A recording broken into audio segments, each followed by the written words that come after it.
Now let's get to the book about the royal family that they're all talking about. After weeks and weeks of extracts being made public, Endgame has finally been published today. And guess what? A book written by a man described as Harry and Meghan's favoured journalist has stuck the knife into the other royals, but the Sussexes have had an easy cop-out of a ride. Well, some journalists have had the unpleasant job of having to read Omid Scobie's book, and they didn't hold back with their reviews.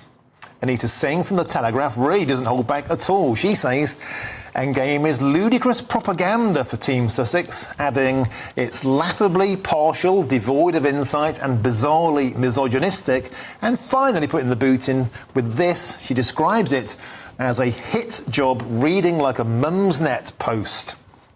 Hilary Rose in The Times, meanwhile, says that Omid Scobie is breathless, belligerent and boring, and the New York Times even wades in. Its writer, Evie Walshover, says the chapter about Harry and Meghan reads like a press release cooked up by Chat GPT.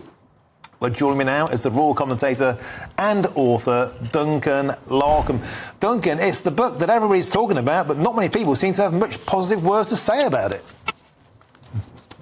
No, your summary there is probably something that would make Omid think, well, at least I'm going to sell more copies. We're getting talked about. I think it's been a big story, his book, his latest book, and I think that he'll probably be delighted with how it's been received. You think there may be a reapplication of the phrase recollections may vary about some of the content therein? Well, yeah, I mean, a lot of stuff that comes out of this book is yet another attack on Prince William in particular, but also King Charles. And it tries to throw a few more truth bombs, as you like, across the Atlantic towards the royal family.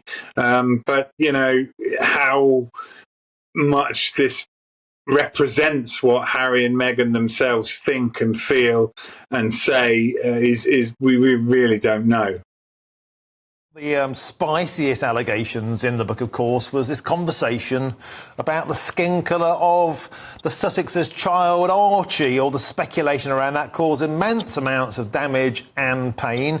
And now it turns out that Scobie is claiming there was not one but two royal racists.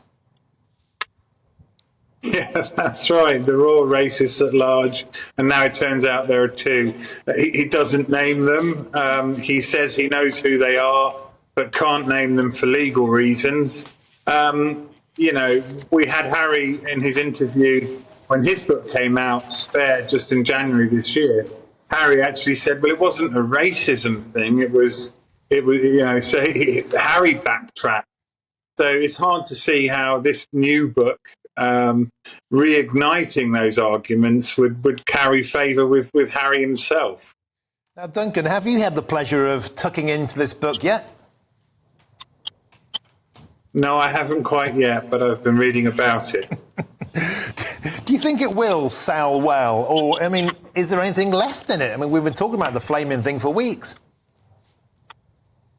Look, I mean, this is the thing. People say, well, they're bored of Harry and Meghan, and yet you see this book and some of the revelations in it being front page stories around the world, in France, in Germany, and obviously here in the UK.